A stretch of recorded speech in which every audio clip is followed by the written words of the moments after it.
Um dia na história com Carlos Bastos. Mr. Gorbachev, tear down this wall. I have a dream. Aqui, posto de comando do movimento das Forças Armadas. Sim, é fazer a conta. Houston, we have a problem. Yes, we can. And now for something completely different.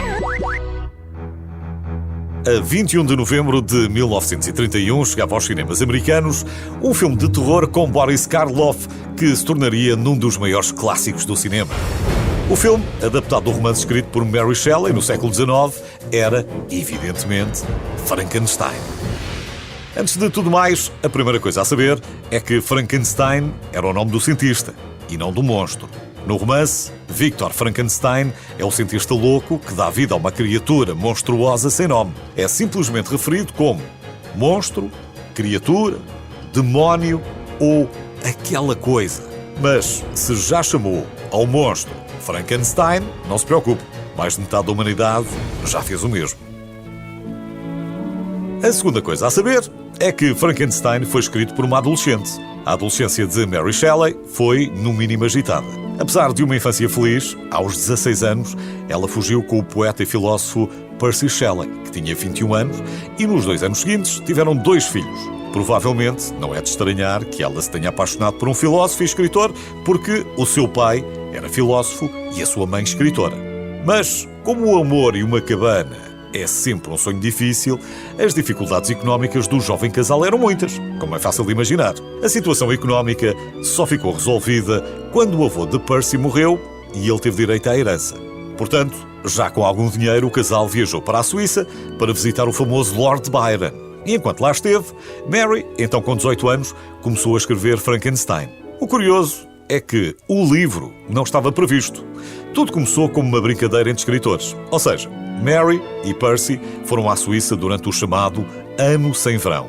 Há quem diga que a culpa foi da erupção do Monte Tambora, na Indonésia, que causou graves anomalias climáticas e muita chuva nesse ano.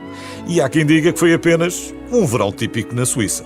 Enfim, o que é um facto é que passaram muito tempo dentro de casa e leram muitas histórias de fantasmas para se divertirem. Até que Lord Byron propôs que eles fizessem uma competição para ver quem inventaria a melhor história de fantasmas.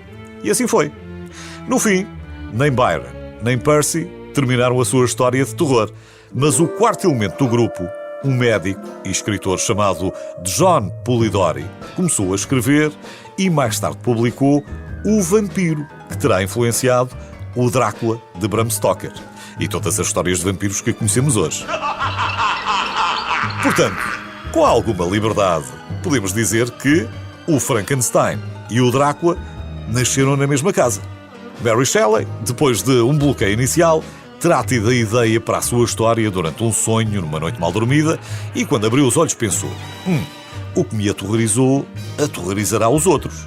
E pensou bem. Frankenstein foi publicado pela primeira vez anonimamente. No entanto, como foi dedicado ao pai de Mary e Percy escreveu o prefácio, muita gente assumiu que Percy Shelley era o autor. Este mito continuou mesmo depois de Frankenstein ter tido novas edições com o nome de Mary na capa, porque na altura era uma ideia estranha que uma mulher escrevesse uma história assustadora em vez dos habituais poemas delicados sobre flores ou almofadas.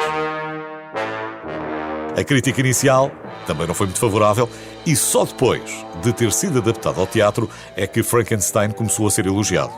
Hoje é amplamente considerado o primeiro romance de ficção científica. Afinal, Mary Shelley inventou o conceito de cientista louco e ajudou a estabelecer o que seria a ficção de terror.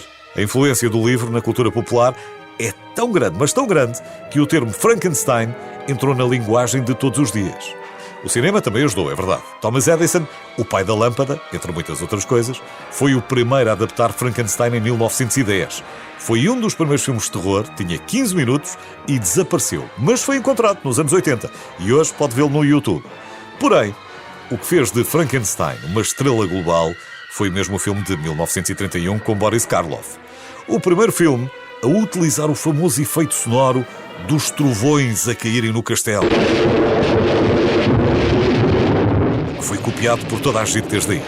E o primeiro filme que nos deu a imagem errada do monstro foi o maquilhador Jack Pierce, que apresentou inovações como a cabeça achatada da criatura, os parafusos no pescoço, as pálpebras caídas e o fato pequenino, muito pequenino, pequeno demais. Nada disso está no livro. E o desenho da maquilhagem tem direitos de autor e pertence à Universal até 2026. It's alive! It's alive! It's alive!